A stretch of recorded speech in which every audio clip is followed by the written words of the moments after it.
What's up, everybody? Welcome back to the Arizona Cardinals Madden 19 Rebuild franchise. It should be a pretty fun episode. I plan to play through Week 17. We'll get some division action today, and we'll see if the Cardinals can win another NFC West title. Before that, we have San Francisco and Dallas, and we'll have a little upgrading to do here ahead of the San Francisco matchup. 4 players getting better today, including interior defensive lineman Gilbert Vaughn, who's an 84 overall, and I'm all about pass rush. Power rusher it is, and let's get lucky here. Let's get +3. Not recognition, I wanted power moves. This time it's Bradley Young, 89, medium route running. I think today we're going back to the deep routes where he really succeeds. 2 catching, 2 medium, 1 release, and 1 deep. Bradley Young is most certainly a star in the making. He's now the number 34 wide receiver in the NFL in just his 2nd season. Jarvis Salisbury, he is off to a pretty good start in his career, especially his rookie season. 7.5 sacks, 4.5 this year. Not too bad, might be a little bit lower, but it's still solid production for a really young player that is still developing. And since his game is predicated on power, although he does have some speed, we're going to stick with power. 80 overall now, and the 4 upgrades, we have power move up 1. And backup offensive lineman Connor Cruel. I'd like to go pass protector. That'll give him a bit more upside as a potential fill-in if somebody were to get hurt. That's not a lot to go up. 2 ratings? We can do better than that. That is the 5th straight victory in a row for our Cardinals. We dominate the 49ers again. They weren't as good as I thought they'd be this year. We get a touchdown for J.W. Unger, but how about our backup? Zach Bull in his 5th year from Boise State. 1 throw, 1 touchdown. Jason Lemon scores, getting 99 yards on the ground. Riddle scores twice. McAllister, 56 yards. Young into the end zone again. Trey Brackenridge every single game. The only solution is to sign him. LaMarcus Russell did get a sack in this game. No interceptions in terms of catches allowed. We had, let's go just Cardinals. Not too many. We did pretty well in that regard. Forced fumble for Trenton Barton, by the way. Well, he's not going to be a free agent anytime soon. Those are huge cap numbers. They must have given him this deal not too long ago. He was a former first-round pick, one of the first drafts in the series. Here are the numbers over the course of his career. I think the production is pretty similar to Isaac White. And he's 30 years old. Yeah, 82 overall. So they're going to pay him a lot of money while he's regressing. Whoa, that's a lot of upgrades after the victory. Jason Lemon is up first, 91 overall. Might be one of the last upgrades he gets, at least for a little while. He's still not even close to regression. It's hard to not go elusive with him. The more points we've put into elusive, the better he's gotten.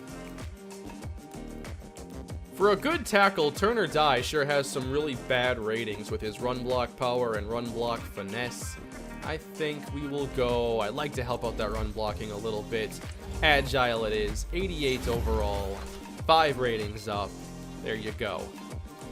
Howard Iwabima seems to be having a down year in terms of his pass rush production, but maybe late in the season, hopefully in the playoffs, we can see him perform. Wow, a lot of good upgrades here. Let's check that production though. Iwabima.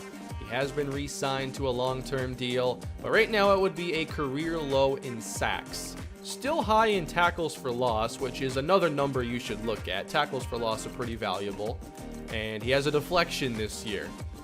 Lucas McAllister up next, and I'd say vertical threat is the way to go. Give us a speed upgrade. Didn't get it, but not bad. And LaMarcus Russell, 2nd year starting inside linebacker. I think the way to go is field general. You can pretty much do that every single time for your middle linebackers. I don't have much more time to be giving contract extensions, so I better take a look at it now. And I definitely want to go back to the beginning here. Roy Marpet, definitely somebody we need to keep around. I think he's helped make Jason Lemon's running a lot easier, opening up the lanes on the right side. So we've got to reward him with the contract extension. 5 years, $38.6 million. He is signed on, and that means nobody hitting the open market next year on our team is going to be in the 80s for overall. That's good news. There are still some players here I have interest in keeping, primarily Marshall Donaldson. I just don't know if I want to pay him $4 million a year. Yeah, it was worth a shot. 2 years, $6 million. I think he'll eventually test the open market, depending on our cap space. If we have a lot, I'll keep him. In what could be a playoff preview, our winning streak comes to an end. A close game here against Dallas. This box score looks really entertaining. 32 points in the fourth quarter, 3-point finish. And Dallas's quarterback, Mike Phillips, had 3 touchdowns. Unger had 2. No interceptions from either quarterback. 2 scores for Ezekiel Elliott. 4.2 a carry for Jason Lemon. In the air, McAllister with a surprising big day. 94 yards on 11 catches, 2 scores. Germany had a touchdown. Mitchell had 2. There we go. Howard Iwabima will not have a career low this season in sacks. LaMarcus Russell gets 1 as well. Oh, hey, they have a kicker in this class that's actually got a grade. A 5th round grade for Ryan Schroeder, who has a really strong leg. It's accurate. I could look to draft a kicker this season. Maybe even a punter. I like having 4-year deals that I can just forget about for a while. So count me in. And how about this? 3rd round punter prospect, Evan Mann. How is it a red gem there? A red diamond? Shouldn't this be green? Oh my goodness. Kashim Verdon. I just was curious about the top receiver in the draft. He has A- medium route running and he's 21 years old. See, I need to be checking out after drafts players like him because this could be the next great wide receiver. 2 upgrades. Trenton Barton. It's hard to really grade his play this season. Safety's one of those roles sometimes where you might not make a lot of splash plays, but it doesn't mean you're a bad player or you're not helping the team. I don't feel like he's given up a lot of touchdowns, which is primarily what you would attribute to a safety that's underperforming. So if we check the numbers this year, how do they look for Barton? We only have 1 interception, but he's not a safety who's primarily gotten a lot of turnovers in his career. Really interested in how he got 5 sacks, and then that kind of went away after a while. But Barton has allowed 16 catches. That is not many, around 1 per game. He has a forced fumble. He's a steady player, and he doesn't get tested often. Didn't we already upgrade him today? Bradley Young here again. That short route running. I'd like to see that move above an 80 overall. Let's go possession. 4 go up. 3 short route running. That's ideal. All right, everybody. That takes us to week 17, the finale of this season against the LA Rams, and we've already won the division. So the playoffs are happening next episode. But the seeding is always a question. Do we play on Wild Card Weekend? Do we get that first round bye? Well, we lost to the Cowboys, so we don't get that tiebreaker. Not sure if we've played Philadelphia. They have these 2 ties here, so their win percentage is the same as the Falcons. So we'll just play this game and see where everything ends up. Oh, and I guess the Rams are kind of in the wild card conversation. They need some help, though, so it's a very big game for our rivals. So we know for a 3rd straight season, we are headed back to the playoffs. We have another chance to go and chase a Super Bowl. Hopefully we can finish this season with a nice victory over our rivals. I forget the last time we saw us play against LA. But overall, I feel like our division's kind of been disappointing now for quite some time. Like, where are all the high-profile matchups and the key rivalries? I miss that. Well, actually, it wasn't that long ago when Seattle beat us in the postseason and then week 1, so maybe I don't miss it that much. All right, Rams have it to start the day, and this is Goff getting picked off. Inside the 45, Corey Holiday. Let's go.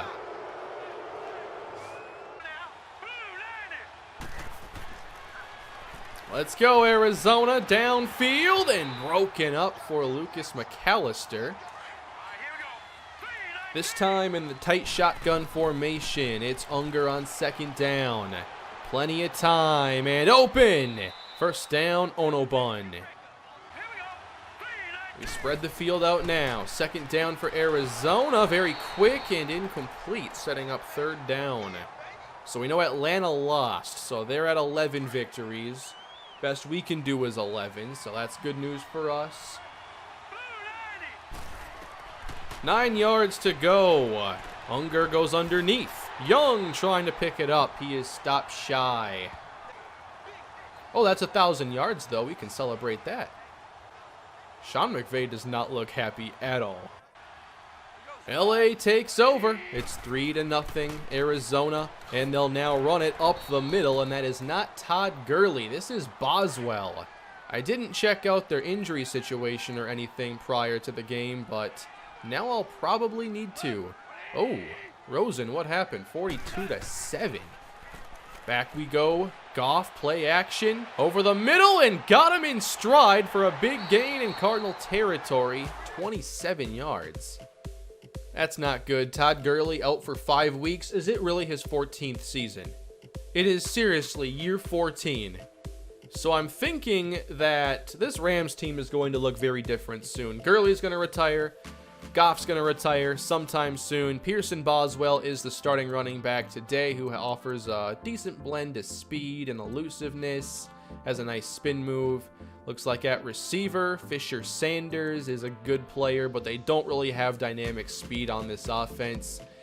This looks a lot more like the pre-Sean McVay LA Rams. But their defense, they have a good defensive line, that's for sure. How about the secondary? A couple of good players, Montre Tam, John Johnson. Okay, so the defense is really the strength of this roster. Now in Cardinal territory, fake for Goff. Look at this protection. Goff floating it and incomplete with Holiday in coverage. What a start for him. That's a give. That was an awkward animation. I'm not sure I'm familiar with this play. They had a couple guys pulling. That was a really long handoff and a tackle for loss for Russell. Third down and 13. Goff in trouble. Joey Bosa is there. Back toward midfield. No points here for the Rams. Good start, especially for the Cardinal defense. Now we take over, running with Jason Lemon, doing so successfully. A penalty always helps. 4 yards for Lemon, 7 yards for Lemon, and he just keeps running us down the field. Kitchens dropped one. Onobun comes through, and we get Lemon inside the 5 for a touchdown. Walker Onobun. 10-0. We'll see if this becomes an interesting game or not. Oh, a penalty on LaMarcus Russell. Maybe a pass interference. Sack for Iwabima. That's 5 now on the season. And 24 yards on a 3rd and 10. The Rams in the red zone, going backwards in multiple ways. And they get 26 on 3rd and 25. What are the odds of that? Thank you, Salisbury. Thank you, Aaron Howell. That was a frustrating field goal drive. At the 30, it's Cardinal football, and J.W. Unger has to get rid of it, and he does! It's caught in stride. Onobun takes it to midfield. That felt like an interception waiting to happen. Kitchens, the motion man. He helps lead the way. Lemon gets past his block and picks up a few. Tight formation, 3rd down and 7. They're creeping down that safety. Here he comes. Good blitz pickup, caught on the outside, 1st down, Jason Lemon. From the 38-yard line, now Unger goes underneath. Bradley Young is there for 5. Unger short, Lemon, how about that effort? Jason Lemon is awesome. Maybe that was the power upgrades I gave him as a rookie coming through for us. But yeah, I should have gone elusiveness first. I thought his elusiveness and everything was already good enough to begin with. Oh my, nice move, Lemon. Just a subtle sidestep there. I'm not even sure I've seen that move before. I need to watch this back. It's so subtle. A lot of the animations in Madden are really like overdone, like these huge spin moves that you like never see except for old Dante Hall highlights. But the subtleties to Lemon's game here is amazing. Back we go to a give inside. First down. This time it's JT King. Joseph the motion man. And it's second down. Lemon's open. Score it, Lemon. Touchdown. Jason Lemon gets it done again. That was a great drive that showed you everything you need to know about Jason Lemon. Yeah, I'm glad Jason Lemon is still on this team, and we get so many more years with him where he's still going to be a really good player. So it is 17-3. LA trying to drive. They're at our 40, and they got 11. I will allow them to finish this drive then. We'll watch. It's 17-3. Oh, they're running out of time already. Like 20 seconds came off the clock after that last play. So here's Goff, 12 seconds. Going outside, no one home. I'd actually be more impressed if they got the first down and not the touchdown. I'm always intrigued by that. Just call it goal to go. Second down, Goff. Dumps it off to the right. Oh, good move. And I like that you went for a long animation tackle there. It took some time off the clock. And the Rams now having to settle again. We still have a nice 2-score lead. On to the second half, and the Cardinals have it again. Jason Lemon looks to be having a big week 17, and he runs us into Ram territory. Ono bun for 9 yards, down to the 31, making it look pretty easy today. Oh, well, I didn't expect that. Intercepted by Brian Odom. So red zone interceptions can happen here in the simming as well. It is Ram football at their own 22-yard line, looking to run this one. Nice stop there. That's Salisbury. And again, they'll run it. Nice fill. That was a nice play by Trenton Barton. Third down, empty look. Here's Goff. To the middle, it's broken up. Wallace got his hand on it. 3 and out. What? 5-yard penalty on Devontae Steed. Apparently this drive is not over. Maybe a running into the kicker foul. We'll continue this drive then. Third down and 4 for LA. With time running out in this third quarter. Goff in trouble and knocked down by Bosa. Alright, if we score on this possession, I think I'll start taking out some of the key starters for our team. 17-6. Unger floating it outside. Oh, he's still on his feet. First down. Joseph. That's what we've been waiting for. 24 seconds left. Oh, no. Don't take away yards from Lemon. Third down and 11.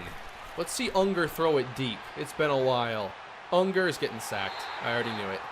Took too long. All right, Goff and the Rams trying to make a game out of this. A penalty certainly won't help things. Thank you, Mathis. 25 yards to Gardner. Didn't he make the 26-yard play on the 3rd and 25 earlier? Let's watch some of this. If we lose, we're probably going to play on Wild Card Weekend. I think there's a pretty good chance we end up anyway. But it's Goff from the 43, and that is in trouble. Almost picked. Third down now for Goff. He looks to the outside, and there's just not much there. Good tackle in space. Humphrey makes a lot of plays when he's on the field. That's why I might just pay him the whatever he wanted, because I don't want to replace him. I might have just messed up and lost the ability to exit Super Sim. I might have to watch the rest of the game. I was actually looking to do a sub. I wanted to put in Dre Riddle and see if he could get some rushing success and take the pressure off of Lemon. but I can't exit Super Sim anymore, so we're here the rest of the way.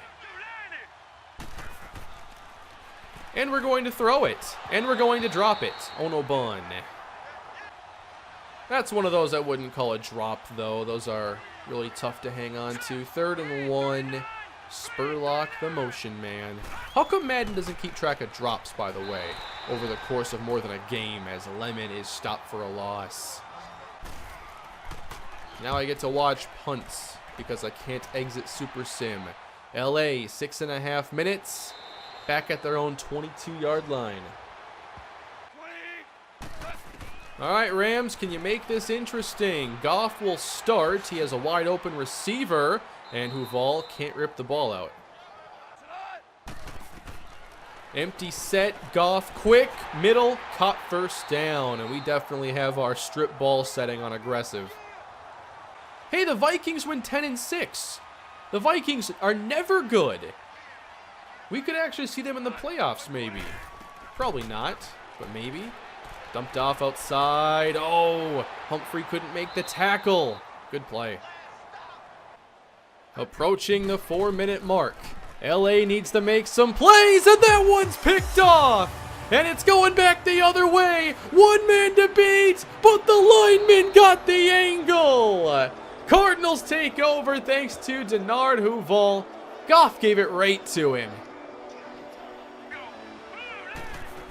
Maybe one more touchdown then on the season. This is Lemon getting a couple more.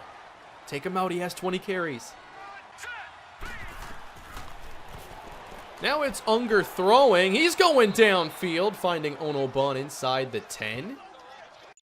Even after the play is over, I can't edit this. I don't think that I can edit anything because I'll never see the play call menu. So I can't make any substitutions.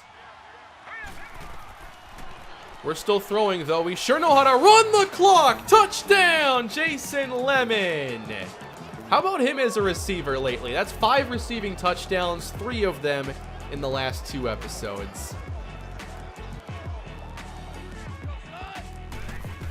The Rams have it now, down by a lot. And they'll pick up a first down here as the final minutes are ticking off the clock. Come on, just one more interception to seal it. Oh, almost got it. Trenton Barton knocked it away. Mathis almost off the deflection. 3rd and 6, the Rams got it. Nice play. Goff now 25 of 40 passing, 2 interceptions, and they were not very impressive ones. What is an impressive interception? I don't know, but I've probably thrown some. Here's Goff. Dump right in the flats. Oh, he bounced off and lost the football. If that's a real fumble, this game is over. I'm not sure, though. Thank you to the booth review for ruining my fun. Now what's this? Everybody scrambling to the line. What, do we have our defense out there on the other end of the field or something? Down goes Jared Goff. Bosa with the trifecta. I need one more interception, please. Just one more.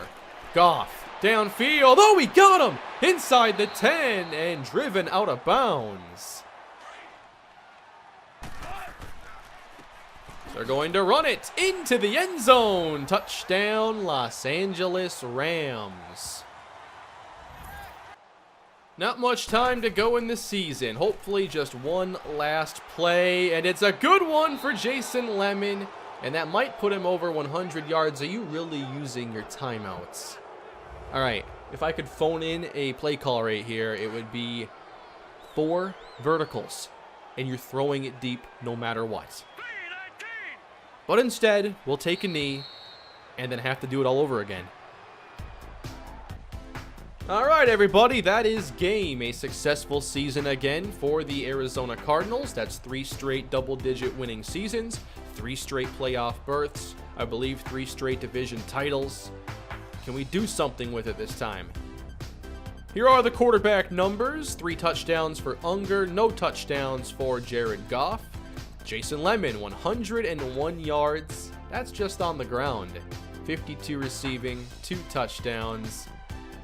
It's a lot of fun to watch him play. Bosa 3 sacks. interceptions for Huval and Holiday. Now let's set the stage for the postseason.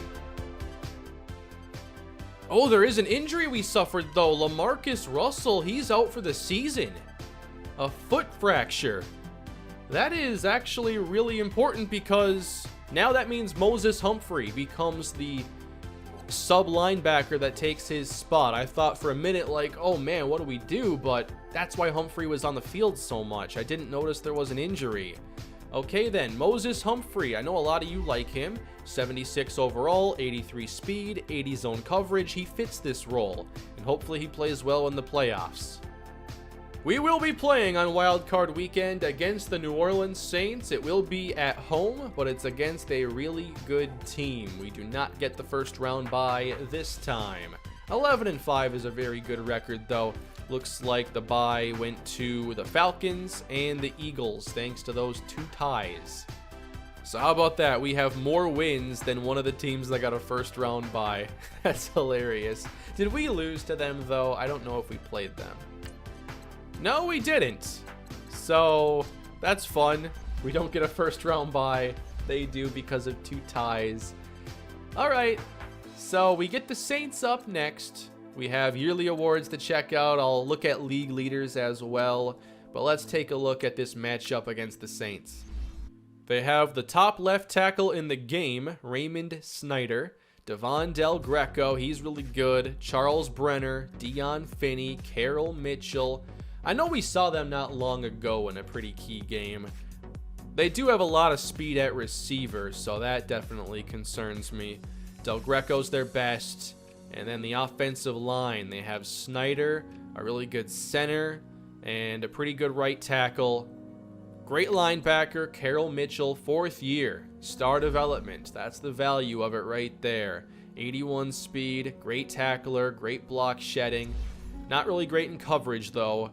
Then Stephon Sutton, Brian McConnell, 2 good corners on the outside, Marcus Williams. Okay, so that is our first round matchup, and hopefully we can keep it going. We have work to do after failing the last couple seasons. How about these awards now? What do we win? Raymond Garcia is the MVP, quarterback of the Falcons. Coach of the Year, Doug Marrone, still with the Jaguars. And for NFC awards, Garcia is Offensive Player of the Year, Shakir Cosby defensively, and then Offensive Rookie Chandler Conrad, the great 88 overall rookie quarterback now, who led the Panthers to a 7-9 record. Defensive Rookie of the Year, Josh McCarthy. Mike Phillips is named the best quarterback, Elliott the best running back, receiver is Elijah Robinson, Raymond Snyder, best offensive lineman Bosa. I was wondering who won an award, but Joey Bosa did have a really good season, a career high in sacks, I believe 16. Best kicker, Cairo Santos. And in the AFC, we don't always show these awards, but I think it's important to see who's doing well over there. Tamani Nix, defensive or offensive rookie of the year, and then Gordon Thompson. A lot of these awards went to teams that are probably not even in the playoffs. That's an interesting dynamic. So here are the final numbers this season. J.W. Unger, 34 touchdowns, 14 interceptions, and how about this? Only sacked 22 times. Really happy with the offensive line and how much that's gotten better to build this offense up. And here are the numbers now over every season of his career. He might throw a little too many interceptions, but overall the touchdowns, yards, rating, everything's pretty steady. And I like the level of play we're getting from him. Lemon reached 1,200 yards this season. It wasn't quite as good as last year, but still very impressive. Lemon is a really good running back, one of the best in our league, and he set a career high this year with receiving touchdowns. Oh wow, I didn't realize how close this was. Bradley Young and Walker Onobun both did reach 1,000 yards receiving. McAllister 672, Joseph 483, and Kitchens 162. Sacks allowed. Turner Dye. He was not as good this year as I thought he'd be. He had penalties. He allowed 10 sacks. These numbers aren't terrific. LaMarcus Russell led the team in tackles. He also had 3 sacks plus an interception. Most tackles for loss, that'd be Howard Iwabima and Gilbert Vaughn. Most sacks, Joey Bosa, 16. There was one game Aaron Howell took over. He had 3 interceptions this season. Holiday had 3. How about Cairo Santos? Only missed 2 kicks all season. And punter Mason McConnell only had to punt 37 times. Barely over 2 per game. That's good enough to have the 9th offense in the NFL and the 6th defense, and you'll certainly take that. But how about the rest of the NFL? Wow, the Patriots, I believe, only went 8-8, and that was with the most productive quarterback from a yardage standpoint. 37 touchdowns, 10 picks is also pretty good. Mike Phillips led the league, though, 42 touchdowns. Raymond Garcia, the MVP, had 40. Bronson Ruddy, second-year quarterback, already putting up elite numbers, and he's doing that as a 79 overall with just quick development. I wonder if that will go up. I think it would have already, if it was. Wow. Ezekiel Elliott, almost 1,800 yards. He had over 400 yards more than the next closest player. 14 touchdowns, 6.4 a carry. That's what you do in college. That's one of the most standout years I've seen in the simulating from this game. That's a lot of yards, and that average, you just don't see that very much. Jamie Coburn had the most receiving or most catches. Coburn, 93 overall, 5th-year pro, very good numbers. Wow, Trey Brackenridge actually posted the 2nd most yards in the NFL this season. Interesting. A lot of these standout players are pretty young. You don't see a lot of 10-year vets here. I wish they had the menu here like in 2K where they show the rookie performers. I'd love to know how all the rookies are doing to see what the rest of the future is going to look like. 18.5 sacks for Najee Trueluck, 95 overall. 6 interceptions for Shakir Cosby and Sean Hazelton, as well as Brian Odom. Oh man, Trey Lee only had 57% made field goals this season. He did hit a 55-yarder. And the best, Zach Durand, it looks like, and Cairo Santos. So that brings us to the end of this season, everybody. What do you think is going to happen in the playoffs? The Cardinals are back. We have a solid team. But now we have to start in the wild card round against New Orleans. Please leave a like if you enjoyed the episode today. Hit that subscribe button if you haven't already done so. And leave your feedback below. And I'll see you all again soon with the playoffs on the way. Have a great day, everybody.